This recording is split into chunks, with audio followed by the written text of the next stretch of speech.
Your Excellency, the Governor, the Honorable Minister, Chief Secretary, dignitaries, ladies and gentlemen. Walking around this T-Hub building this afternoon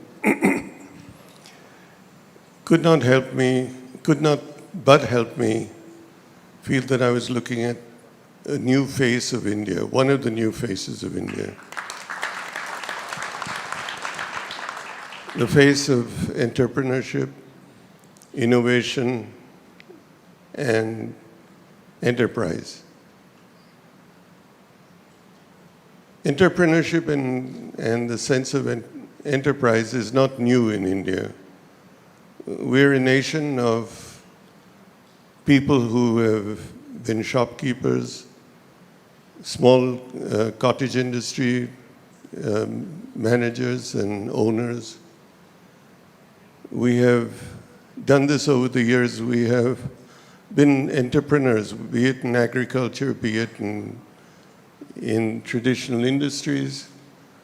And yet we have not been recognized all over the world as an enterprising country. What we have not done is registered ourselves as an entrepreneurial nation in the new technologies of the world. The technologies that don't require billions of dollars to establish, that don't require hundreds of acres to build. Enterprises that are built on innovation that's in your mind, non-traditional, untried, and sometimes risky, but that make a big, big difference in the world of tomorrow. This is what elevated the United States in the 80s into a new world of technology and high tech. It changed the way we live. It changes what we hold in our hands in terms of phones, communication. And yet India has only been a part of it through people who left India and gone elsewhere. And why? Because the environment here didn't support them. I grew up in an environment where if you had an idea, your boss or your manager politely told you, and sometimes not so politely, that you need to gain some experience before you open your mouth. You need to roll up your sleeves and spend 5 years on the shop floor. Then you can talk. And that's not what enterprise is today. Enterprise today is an ability of someone who may be in his 20s, who has a good idea, and he needs to find a way to implement them. We now have an environment of venture capital that listens to that person, and we have a facility like this to enable that person to try out his idea, to bring it into reality or fruition in a manner that is interdisciplinary, open, and unifying. So this is, in fact, the first look at the new India of tomorrow. Tomorrow, day after tomorrow, etc. Not only in e-commerce, not only in